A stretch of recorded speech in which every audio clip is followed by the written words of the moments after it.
حضرت عثمان غنی رضی اللہ تعالیٰ عنہ کا محاصرہ کر لیا گیا اور یہ خلافت کا آخری آپ کا دور ہے۔ 82 سال کی عمر تھی اس وقت آپ کی، اور یہ تاریخ کا دردناک باب ہے کہ حضرت عثمان غنی پر 40 دن تک پانی بند رہا۔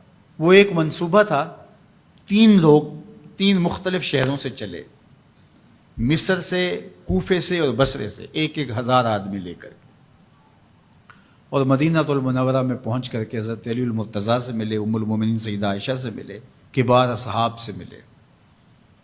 تو جو انہوں نے کہا تو انہوں نے ان کو کہا کہ نہیں، ایسی کوئی بات نہیں، فہمائش کر کے واپس بھیج دیا۔ حضرت عثمان غنی رضی اللہ تعالیٰ عنہ پر اقربا پروری کا الزام عائد کیا تھا، تو انہوں نے کہا کہ کوئی ایسی بات نہیں ہے۔ پھر یہ تھا کہ آپ نے کم عمر گورنر، کم عمر لوگ مقرر کیے، تو حضرت عثمان نے کہا کہ حضرت اسامہ بھی تو کم عمر تھے، حضور نے ان کو اگر مقرر کیا ہے تو یہ تو مثال ہمارے سامنے موجود ہے۔ لیکن یہ ایک منصوبہ تھا، اس منصوبے کے تحت یہ 3 جگہوں سے لوگ آئے تھے۔ وہ 3 دن کی مسافت کے بعد پھر تینوں واپس آ گئے، تو یہ ایک سوالیہ نشان ہے کہ تینوں کیوں واپس آ گئے، کوئی ایک تو نہ آتا نا۔ تو یہ سب طے شدہ منصوبہ تھا، اور پھر انہوں نے مدینہ المنورہ کو گھیر لیا، اور جس طرح سے بلوائیوں نے حالات پیدا کر دیے۔ سیدنا علی المرتضیٰ رضی اللہ تعالیٰ عنہ تو شہر مدینہ سے باہر تشریف لے گئے تھے، اور اپنے بیٹوں امام حسن اور امام حسین رضی اللہ تعالیٰ عنہ کو حضرت عثمان غنی کے دروازے پر مقرر کیا تھا کہ ان کو ضرر نہ پہنچنے دینا۔ اب 700 صحابہ اجازت طلب کر رہے ہیں کہ آپ ان بلوائیوں سے نپٹنے کا میں جو ہے وہ اجازت نامہ مرحمت کریں، اور بہت سارے لوگ تو حج پہ جا چکے ہیں۔ 18 ذی الحج کا واقعہ ہے جب آپ کی شہادت ہوتی ہے، تو وہ حج پہ جا چکے ہیں، تو جو یہاں موجود ہیں وہ اجازت طلب کر رہے ہیں۔ لیکن حضرت عثمان غنی رضی اللہ تعالیٰ عنہ نے کہا کہ نہیں، میں ایسی اجازت نہیں دوں گا۔ رسول اللہ صلی اللہ علیہ وسلم کا حرم شہر مدینہ لوگوں کے خون سے لالازار ہو، یہ میں اس کو گوارا نہیں کرتا۔ افواج موجود ہیں، اور دنیا کی تاریخ میں آپ کو ایسا نہیں ملے گا کہ اتنی بڑی حکومت کسی کے پاس ہو اور وہ خود گھیر لیا جائے، اس کا پانی بھی بند ہو جائے، اور وہ حکم دے کہ نہیں، میرے لیے آپ ایک قطرہ بھی خون نہیں بہائیں گے۔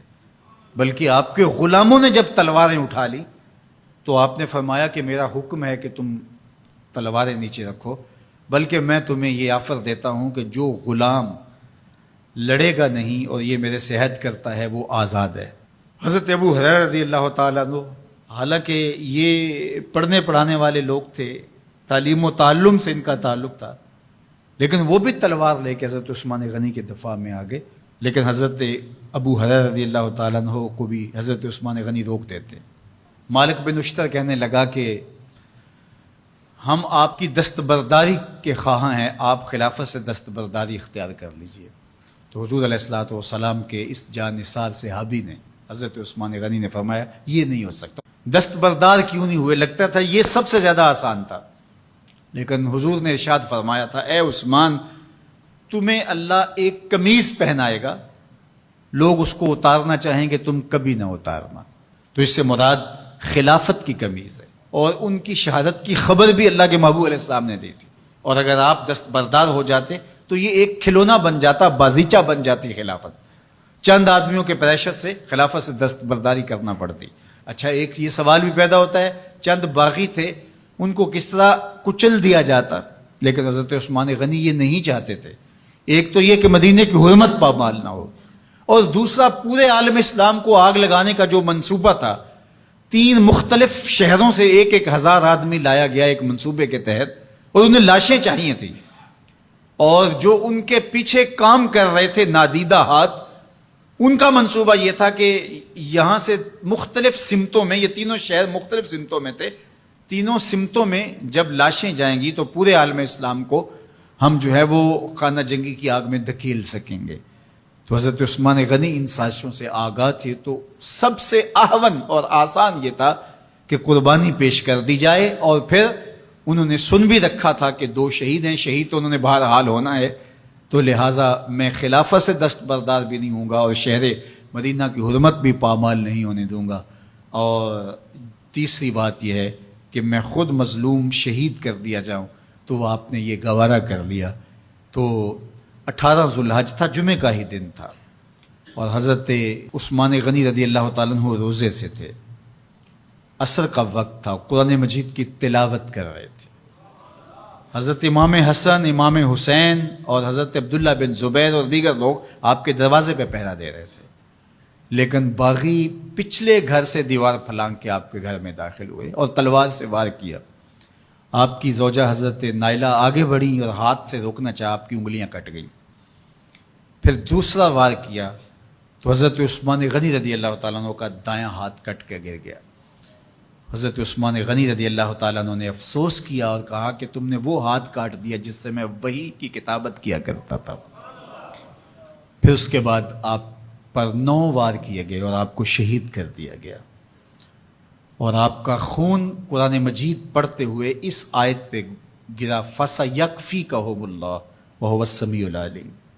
تو حضرت عثمان غنی رضی اللہ تعالیٰ عنہ مظلوم شہید کیے گئے، بھوکے اور پیاسے شہید کیے گئے، ظلماً شہید کیے گئے۔ حضرت عبداللہ بن عمر رضی اللہ تعالیٰ عنہ فرماتے ہیں کہ حضور فتنوں کا ذکر کر رہے تھے کہ فتنے ہوں گے، بہت بڑے فتنے ہوں گے۔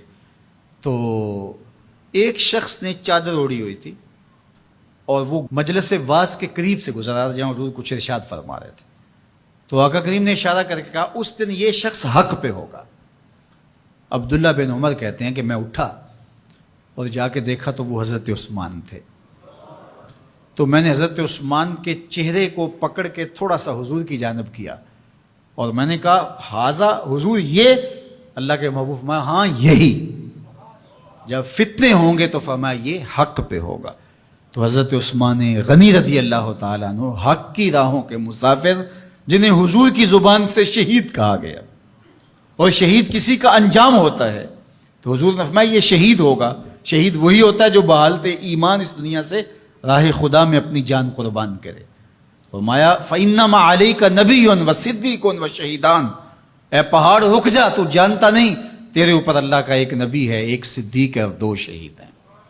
تو حضرت عثمان غنی رضی اللہ تعالیٰ عنہ عظمتوں کے مینار، اللہ اکبر۔ تو یہ حضرت عثمان غنی رضی اللہ تعالیٰ عنہ کا یہ کارنامہ تھا کہ آپ نے اپنی جان پیش کر کے امت کو جو ہے وہ فتنوں سے محفوظ کر لیا اور امت کو بچا لیا۔ حضرت عثمان غنی رضی اللہ تعالیٰ عنہ پہ کروڑوں رحمتیں، کروڑوں سلام۔ ہم آپ کی عظمت کو سلام پیش کرتے ہیں، عقیدتوں کا خراج پیش کرتے ہیں۔ حضور کی خدمت میں ایک جنازہ لایا گیا اور حضور سے عرض کی گئی حضور اس شخص کا جنازہ پڑھا دیجئے، تو حضور نے انکار کر دیا، کہا میں جنازہ نہیں پڑھاؤں گا۔ تو صحابہ نے عرض کیا یا رسول اللہ، کبھی ماضی میں ایسا نہیں ہوا، جب بھی کوئی جنازہ لایا جاتا ہے تو آپ جنازہ پڑھا دیتے ہیں اور آپ نے آج انکار کر دیا ہے۔ تو فرمایا یہ شخص میرے عثمان سے بغض رکھتا تھا اور اس کو اللہ نے بھی اپنی رحمتوں سے محروم کر دیا ہے۔ حضور نے اس شخص کا جنازہ نہیں پڑھایا جو مبغض عثمان غنی رضی اللہ تعالی عنہ۔ تو اب آپ اندازہ کیجئے وہ کتنا بدبخت شخص ہے جو حضرت عثمان سے بغض اور دشمنی رکھتا ہے۔ حضرت عثمان غنی رضی اللہ تعالی عنہ سے اللہ کے محبوب علیہ السلام نے کتنی خوبصورت ارشاد فرمائی، میں اس سے حیا کیوں نہ کروں جس سے اللہ کے فرشتے بھی حیا کرتے ہیں۔ یعنی عثمان غنی وہ ہیں جس سے اللہ کے فرشتے بھی حیا کرتے ہیں، اور جو عثمان غنی کا حیا نہیں کرتا اس سے بڑا بے حیا کون ہو سکتا ہے۔ حاکم نے مستدرک کے اندر روایت ذکر کی ہے کہ بہت سارے صحابہ حضور کی بہت ساری خوبیوں کے مظہر تھے، اور سب سے زیادہ حضور کے خلق کے مشابہ حضرت عثمان غنی رضی اللہ تعالیٰ، اور خلق میں سب سے اونچا درجہ حیا کا ہوتا ہے۔ تو حضرت عثمان غنی رضی اللہ تعالیٰ عنہ حیا کے اس مقام پہ فائز المرام تھے جو انہی کا مقصوم تھا۔ اللہ ہمیں حضور کے اہل بیت، حضور کے اصحاب، بلکہ حضور کے در کی مٹی کی تعظیم بھی نصیب کرے۔ اقبال نے کہا تھا خاک طیبہ از دو عالم خوش ترست، آن خنک شہرے کے آنجا دل برست۔ ہمیں تو طیبہ کی مٹی بھی اچھی لگتی ہے اس لیے کہ وہاں محبوب جو رہتے ہیں۔ تو محبت تو اس چیز کی متقاضی ہوتی ہے، محبوب کی راہوں کو بھی سلامی پیش کی جائے۔ تو جو حضور علیہ السلام کے ساتھ منسوب اتنی وقی نسبتیں ہیں ان کا احترام کیوں نہیں کریں گے؟ تو حضرت عثمان غنی تو داماد رسول ہیں، حضرت عثمان غنی تو ذو النورین ہیں، حضرت عثمان غنی تو حضور علیہ الصلوۃ والسلام کے محبوب اور حضور علیہ الصلوۃ والسلام کے پیارے ہیں، ان کو جنت کی بشارت دی گئی ہے، عشرہ مبشرہ میں سے ہیں، 4 جلیل القدر خلفاء میں ان کا نام شامل ہے، اور پھر حضور کی 2 صاحبزادیاں ان کے نکاح میں آقا کریم نے ان کو شہید خود قرار دیا، اور میرے اور آپ کے آقا و مولا نے کہا آج کے بعد کوئی عمل عثمان کو نقصان نہیں دے گا۔